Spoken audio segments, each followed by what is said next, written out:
So you know how like princesses, you know, sing and then the animals come to them in like the movies and stuff? Well, if I were a Disney princess, instead of singing, I would like, you know, go into the forest and like recite the Quran and stuff and have all the animals and things come and like listen to my recitation. And yeah, I just think that is like really cute. You know what would be such a good movie idea? Okay, a Muslim Disney princess, right? Hijabi. Um, all of a sudden there's like this handsome prince, charming prince doing something in the woods. He like hears this amazing beautiful recitation voice, right? And you know, he looks and there's like this girl, but she's all covered up. She's the one, basically, like, oh my gosh, subhanallah, mashallah, all that stuff, alhamdulillah. And anyways, so like he goes throughout the whole village, you know, door by door by door, and then he's like overwhelmed, right? Stressed out. So out of his desperation, he goes and turns to Allah, right? He goes, finds a masjid, prays sincerely, Ya Allah, help me find this girl. And as he's leaving, he hears the recitation and it's the same voice that he heard in the forest. And so he waits outside for someone to exit. And he's like, oh, are you the one who recited the Quran? And like, blah, blah, blah. And she's like, yeah, that's me. And she's like, oh my gosh, mashallah, this and that. And it's like, please be my wife. Assalamualaikum everyone, welcome back to my channel. Ignore this, please, and thank you. Struggle, it's a struggle. So as you guys know, I like making videos as I'm experiencing certain things. In the moment when I'm going through something or right after I go through some big thing in my life, I sit down, make a video, you know, kind of ponder about what lessons I can learn from it, especially if it's something difficult or something that I'm confused about. And the reason why I do this is because all my emotions are raw and pure, and I just feel like it is the best time for me to like explain what I'm going through and helping, you know, to be able to help others who are experiencing similar things like me. So in the past, I made a video about marriage, you know, my thoughts about marriage, how to go about it, what kind of person to look for, things like that. That's because I was at a stage in life where my parents were looking for proposals for me, and which they still are. And because of that, there's obviously a lot of questions that pop up. I'm trying to figure out exactly what I want and stuff, and a lot of times it can get really overwhelming and confusing. You know, what are some questions to ask? What are some answers that you should expect? What are some red flags here and there? And so I decided to like make a list, kind of, you know, strategize and do some research and kind of categorize all these different topics and stuff in one short video, so that people who are also, you know, going through that marriage and proposal process can hopefully benefit, inshallah. I would say before going into any kind of relationship or potential relationship is making sure your intentions are completely pure. You don't want to ever do something that displeases Allah, that displeases your family for the wrong reasons. You want to make sure that your heart is pure, your intentions are pure, your actions, your words, everything is the purest it could be. Righteous, pious way possible, because only then is Allah truly going to help you and truly going to bless whatever it is that you're going to do. So first thing is first, make sure your intentions are completely pure. What does that mean? Making sure you're actually talking to someone for the purpose of marriage, making that extremely clear. You know, one thing to make sure, especially if you think a guy may be interested in you or if a guy approaches you, is that what is his intentions with you? Does he just want you as, you know, someone to pass the time with, to feel good with, or is he looking for a wife? And if a guy is saying like, yes, he wants to talk to you for the purpose of marriage, then make sure he proves it. As in, make sure he goes to your parents right off the bat, tell them that, you know, you're that he's interested, and then go from there. Because if he's hesitant in that, you know, it's like, no, not yet, but eventually, things like that, it's just gonna keep on prolonging the whole process, and probably he isn't very sincere. You definitely don't want to put yourself in a position where you're going to be hurt, right? So make sure right off the bat that you get permission from your parents. You don't do anything behind your parents' back, because if it is pure and if it's correct, you won't have a problem with telling your parents that. Why would you keep it a secret if you're doing nothing wrong? You know what I mean? So take advice from your parents and family and friends if you need to. Take advice from your imam if you're not sure. And there are so many people available in the community, alhamdulillah, to help you along the way.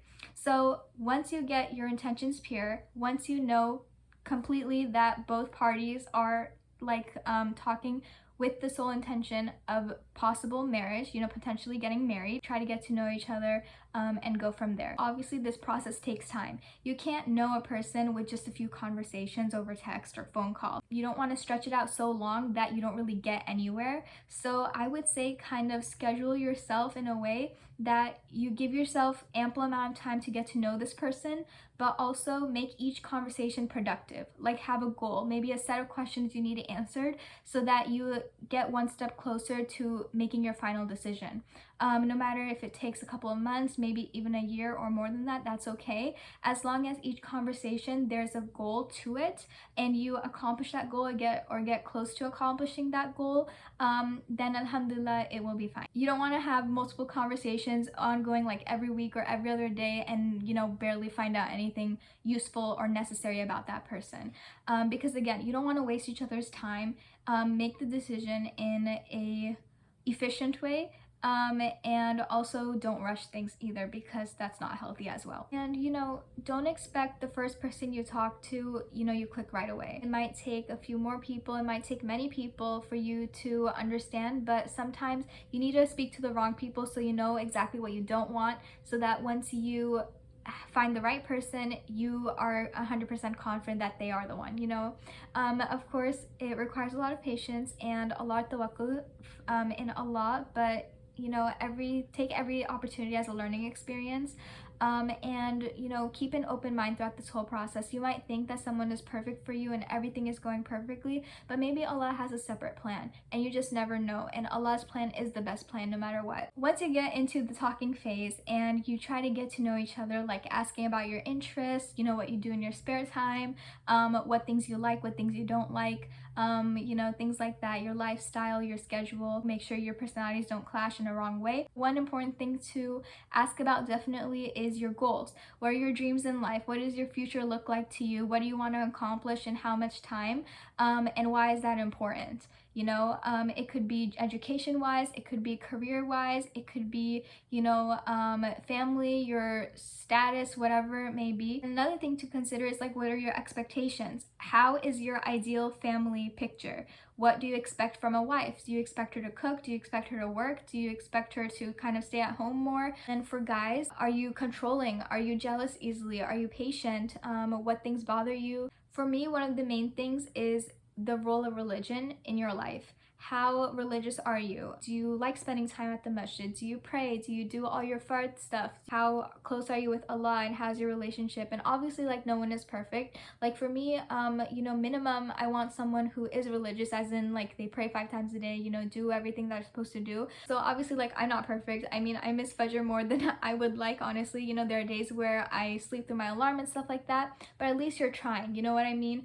At least you feel guilty when you don't pray, things like that. Because I mentioned this before, like for me, if a guy cannot be committed into their relationship with Allah, I can't expect them to be committed with me, and that's just me. Okay guys, hear me out.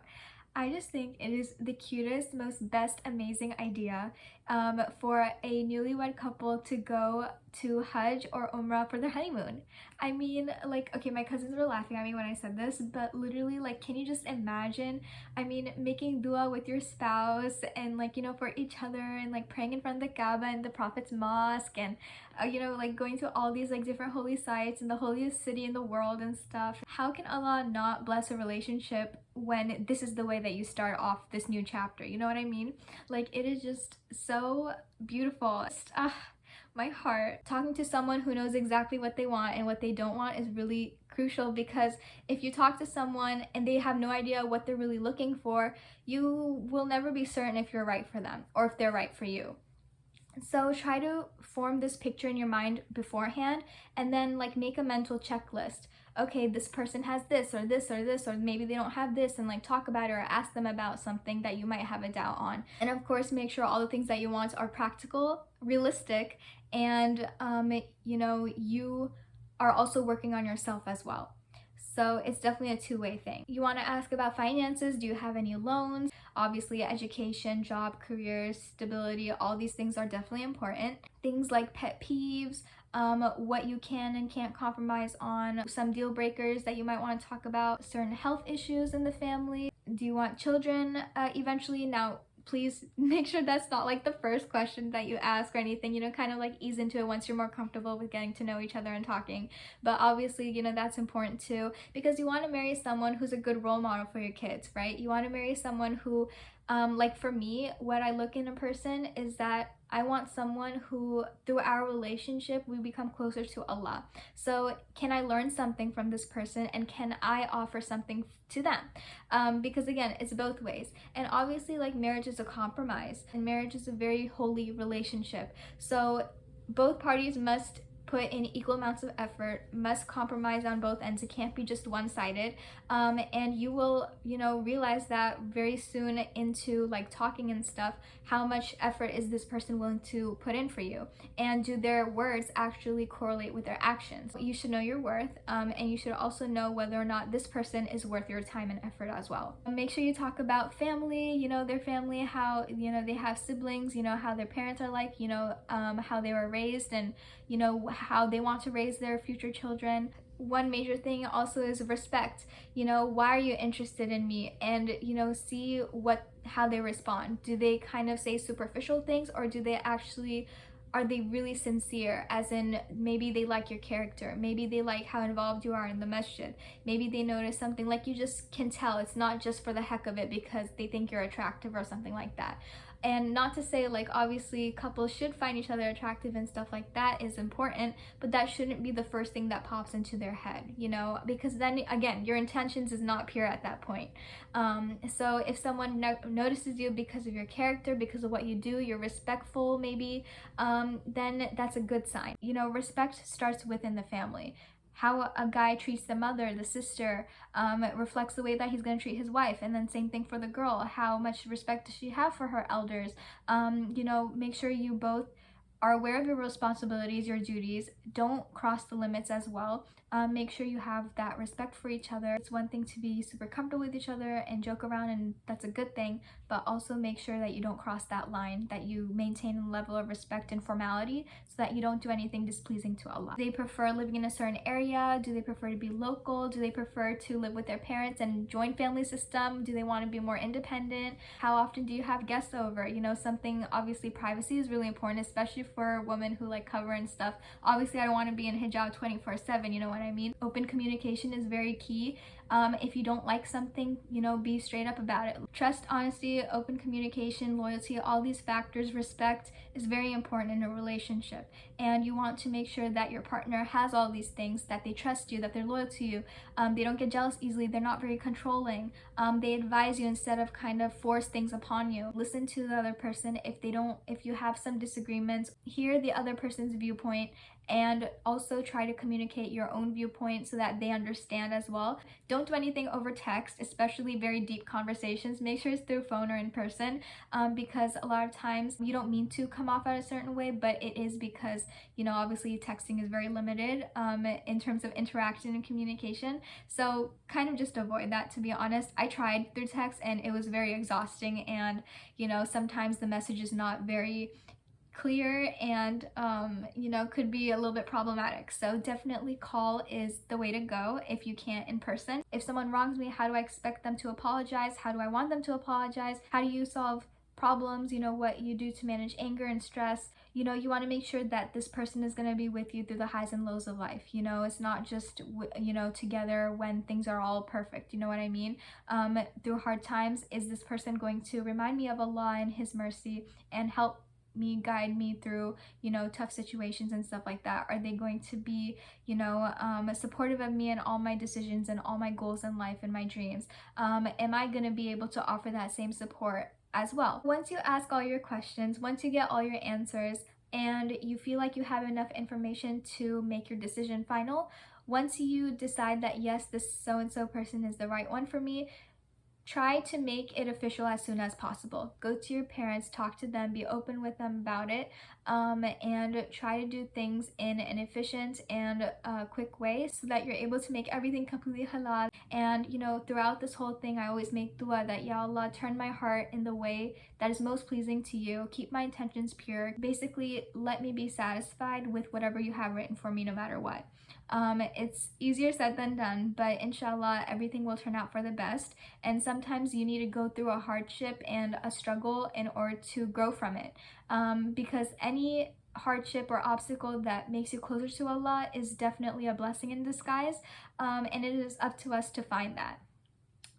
So, you know, keep an open mind, keep your intentions pure, and inshallah, everything will turn out for the best. May Allah protect all of our intentions. May Allah, you know, help us find someone that will in turn bring us closer to Him and His love. And if you're currently in a relationship, may Allah bless your marriage and stuff and your family. And if you are still looking for someone or have found someone but haven't made it official, may Allah help you find the right person and, you know, bless your future relationship and keep you happy always.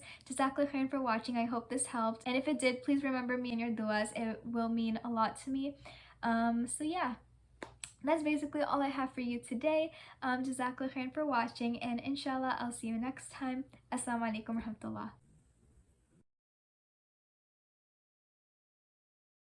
I do not advocate flirting or anything like that, so don't do that.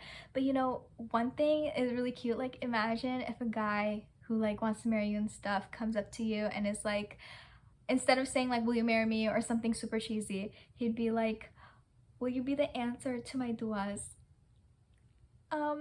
Yes. Ah, that is like literally so cute. I cannot imagine a cuter way to put that, okay, to propose and stuff like that. I just think that is so wholesome, so romantic, so adorable, so cute, and like no girl would say no. I wouldn't say no. Inshallah. Inshallah, inshallah, inshallah, inshallah, inshallah, inshallah, inshallah, inshallah. Okay.